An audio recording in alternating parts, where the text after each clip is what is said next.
Supreme court से जब पूरी की पूरी टीम को फटकार पड़ती है तांडव की, तो उसके बाद ये अपने आप को राहत दिलाने के लिए इन्हें लगता है कि अब इन्हें इलाहाबाद हाई कोर्ट से राहत मिल जाएगी। तो ये इलाहाबाद हाई कोर्ट भी गए, पर वहां से भी जो अमेजोन की कंटेंट हेड है अपर्णा पुरोहित, वहां से भी इन्हें जमानत नहीं मिली, खारिज कर दिया याचिका। देखिए, सिनेमैटिक फ्रीडम के नाम पर, फ्रीडम ऑफ स्पीच और एक्सप्रेशन के नाम पर जो तांडव ये OTT प्लेटफॉर्म्स के बनाने वाले, चाहे ट्विटर हो चाहे और सोशल मीडिया एप्लीकेशंस हो, वो उसका वायलेशन करके रिलीजियस फीलिंग्स को जो हर्ट कर रहे हैं, किसी के सेंटिमेंट्स को हर्ट कर रहे हैं, किसी के व्यक्तिगत आरोप लगा करके उसको हर्ट कर रहे हैं और उसको नाम देते हैं कि फ्रीडम ऑफ स्पीच और एक्सप्रेशन है। ये निश्चित तौर पर एक अपराध है, अपराध की श्रेणी में आता है, क्योंकि कॉन्स्टिट्यूशन भी अगर एक तरफ फ्रीडम ऑफ स्पीच और एक्सप्रेशन की बात करता है तो दूसरी तरफ वही कॉन्स्टिट्यूशन रीजनेबल रिस्ट्रिक्शंस की भी बात करता है, रिस्पॉन्सिबिलिटी की भी बात करता है। परंतु उस फ्रीडम का बेजा इस्तेमाल करते हुए, दुरुपयोग करते हुए अपर्णा पुरोहित हो, चाहे तांडव के मेकर्स हो, चाहे तांडव में काम करने वाले लोग हो, चाहे मिर्जापुर वेब सीरीज के बनाने वाले लोग हो, चाहे ट्विटर का एक पूरा सिंडिकेट की तरह रन करना, और जिसकी वजह से जो टेरर मार्च 26 जनवरी को हुआ, वो जो एंटी इंडिया फीलिंग, हेट्रेड और सेडिशियस कंटेंट्स ये परोस रहे हैं, वो उसको लेकर के कोर्ट ने कहा कि आपको कोई अधिकार नहीं है कि किसी के भी पर्सनल देवी देवताओं के ऊपर मूवी बनाने का, उनका मजाक उड़ाने का, उनकी रिलीजियस फीलिंग्स को हर्ट करने का। और मैं समझता हूं कि इलाहाबाद हाई कोर्ट का ये जो ऑर्डर है बहुत ही वेलकमिंग ऑर्डर है, और आने वाले दिनों में अपर्णा पुरोहित और तांडव और मिर्जापुर जैसी वेब सीरीज के जो निर्माता हैं, जो उसमें कार्य करने वाले लोग हैं, जो अश्लीलता परोस रहे हैं, उनके ऊपर लगाम लगेगी। यहाँ पर लोगों की तरफ से ये भी सवाल उठ रहा है कि जिस तरीके से अपर्णा पुरोहित को जमानत नहीं मिली है, तो यहाँ पर लोग ये भी कह रहे हैं क्या सैफ अली खान पर भी तलवार लटक सकती है गिरफ्तारी की? देखिए, ये डिपेंड करता है कि किसने किस तरीके से उसमें काम किया। अगर सैफ अली खान का भी अपराध इस तरह का अपराध है जिससे उनको लगता है कि उन्होंने रिलीजियस फीलिंग्स को हर्ट किया है सिनेमैटिक फ्रीडम के नाम पर, और फ्रीडम ऑफ स्पीच और एक्सप्रेशन का दुरुपयोग करते हुए किसी के व्यक्तिगत भावनाओं को आहत किया है, किसी के जातिगत कमेंट किया है, किसी के भगवान को लेकर के कमेंट किया, उसका मजाक उड़ाया, तो निश्चित तौर पर उनके ऊपर भी कार्रवाई होनी चाहिए। परंतु ये देखने का काम जो इन्वेस्टिगेटिंग एजेंसी है, जो पुलिस है, उसका है, और ये अदालत का है। सर, यहाँ पर ये भी बात है कि जिस तरीके से इन लोगों को सुप्रीम कोर्ट की तरफ से फटकार लगती है और उसके बाद ये इलाहाबाद हाई कोर्ट चले जाते हैं और एक के बाद इन्हें फटकार पड़ती जा रही है, क्या ऐसे जो कलाकार हैं उन्हें कभी भी समझ आ पाएगी इन सारी चीज़ों की? देखिए, समझ बिल्कुल आना चाहिए। वो जो कॉमेडियन था जो इंदौर में जाकर के मजाक उड़ाया था, जिसने फारूकी महीनों तक जेल में रहा, फारूकी के जो साथी हैं वो भी महीनों तक जेल में रहे। तो ये साबित करता है कि आपको किसी की भी इजाजत, और मैं तो समझता हूं कि सिर्फ और सिर्फ जो है बहुसंख्यक समाज के ऊपर आप इस तरह की आप करते हैं, आपको किसी को बाकी हिम्मत नहीं एक दूसरे धर्म और संप्रदाय के लोगों के बारे में एक शब्द भी बोल दीजिए आप, बिल्कुल जरा सा भी हिम्मत नहीं, सिर्फ बहुसंख्यक समुदाय, क्योंकि यहां पर वो हमेशा सहिष्णु रहा और हमेशा उसने जो है इस तरह की चीजों का कभी विरोध नहीं किया। परंतु अब वो समय आ गया है कि इन लोगों को, चाहे मूवी के निर्माता हो, चाहे वेब सीरीज के निर्माता हो, चाहे OTT प्लेटफॉर्म के निर्माता हो, और चाहे कोई सोशल मीडिया एप्लीकेशन हो, उसको किसी की भी रिलीजियस फीलिंग को हर्ट करने का कोई अधिकार नहीं, और इनके ऊपर कानूनी कार्यवाही होनी ही चाहिए। सर, अभी आपने मुनव्वर फारूकी का नाम लिया, तो जिस तरीके से मुनव्वर फारूकी की अभी स्टेटमेंट आई थी कि वो अब कॉमेडी छोड़ देंगे, जिस तरीके की वो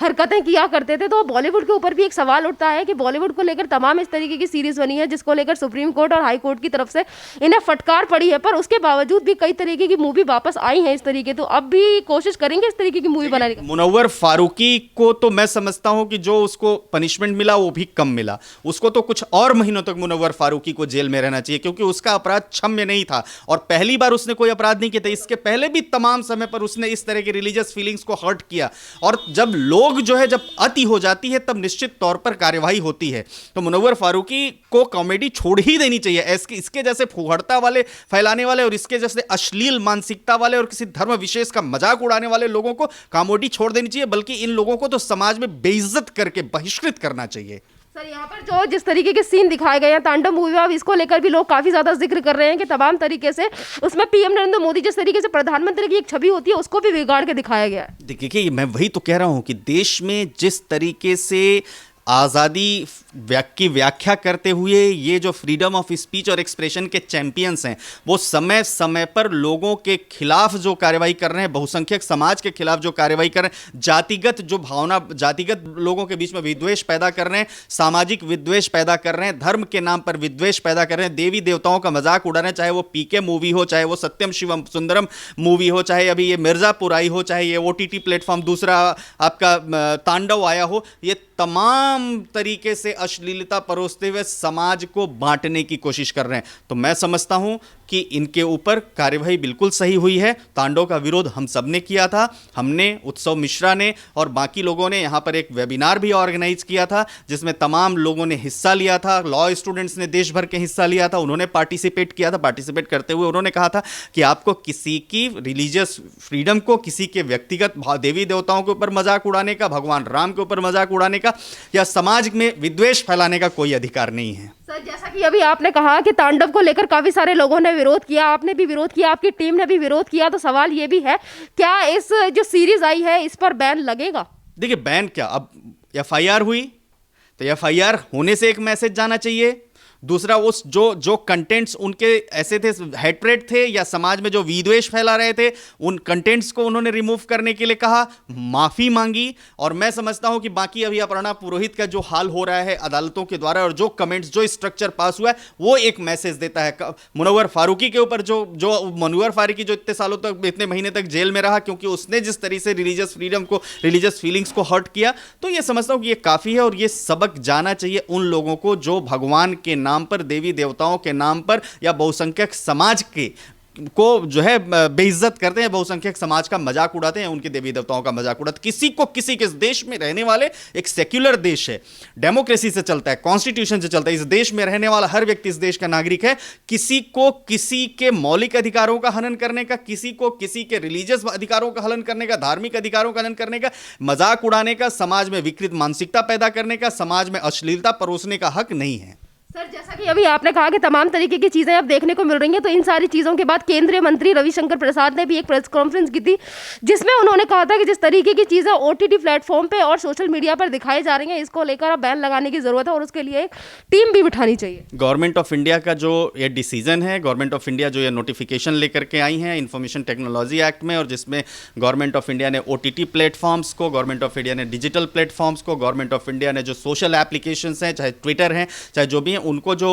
उसके ऊपर एक कंटेंट, उनके कंटेंट्स को स्क्रीन करने का, उसको सेंसर करने का, और वो जो है समाज में विकृत मानसिकता वाला नहीं हो, समाज में विघटन पैदा करने वाला नहीं हो और समाज के नियमों के विपरीत नहीं हो, देश के किसी कानून के विरोध में नहीं हो, तो वो एक वेलकमिंग डिसीजन है गवर्नमेंट ऑफ इंडिया का। मैं समझता हूं कि इसकी सराहना होनी चाहिए और मैं स्वयं उसको पढ़ करके बहुत अच्छा हमें लगा है और हमारे जैसे बहुत सारे लोगों को लगा है कि कम से कम ये जो संविधान की गलत व्याख्या करके ये जो समाज को तोड़ने की कोशिश कर रहे थे कुछ लोग, वो समाज का टूटना अब बंद होगा और ऐसा करेंगे तो उनके ऊपर कार्रवाई होगी। सर, अभी आपने कहा कि जिस तरीके की ये सीरीज बनाते हैं उसे समाज को टूटने, पूरी तरीके से समाज को तोड़ने की कोशिश करते हैं, पर काफी सारे लोग ऐसे भी हैं जो इस तरीके की सीरीज का समर्थन करते हैं और कहते हैं कि इसमें कुछ भी गलत नहीं है। उसमें से काफी सारे स्टार भी शामिल हैं, जैसे कि स्वरा भास्कर और तमाम लोग भी ऐसे हैं। देखिए, ये जो चैंपियंस है, अब किसी के पास काम नहीं है तो उनको क्या है, उनको लाइमलाइट में रहना है कि ट्विटर पे 1,500 2,000 रीट्वीट्स हो जाए, 5,000 6,000 लाइक्स हो जाए, कुछ लोग गालियां दे, आप उनके जैसे ही वो एक ट्वीट करते हैं तो उसके पीछे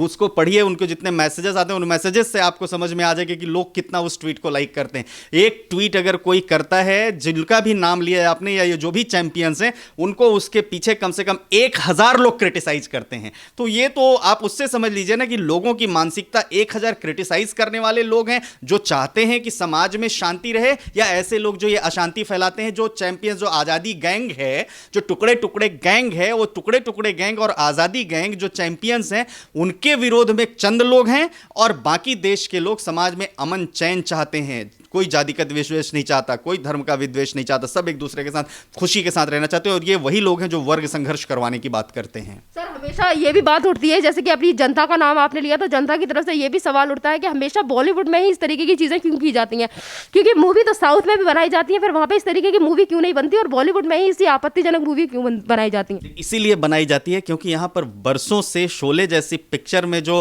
बसंती के साथ 1 घंटे का कि किसी के लड़के की डाकू जो है गब्बर सिंह किसी के बेटे की हत्या कर देता है, तो वो उस आखिरी राइट्स में सम्मिलित होने के बजाय वो कहीं और चले जाते हैं। उससे आपको समझ में आता है कि किस तरीके से जबरदस्ती में, जहां पर ब्राह्मण को एक लुटेरा दिखाया जाता है, छत्री को एक गुंडा और बदमाश दिखाया जाता है, वैश्य को सूदखोर दिखाया जाता है, तो ये जानबूझ करके समाज को तोड़ने की कोशिश वर्षों से चल रही थी। और अब जनता जागरूक हुई है और निश्चित तौर पर ऐसी जो घटिया फिल्में हैं जो समाज में वर्ग संघर्ष करवा रही हैं, समाज में विद्वेष पैदा कर रही हैं, जो भाइयों को भाइयों से लड़वा रही हैं, जो इस देश में विभिन्न पंथ के रहने वाले लोगों को आपस में लड़ा रही हैं, और सिनेमैटिक फ्रीडम के नाम पर उनके ऊपर लगाम लगेगी और कार्यवाही होगी। धन्यवाद सर।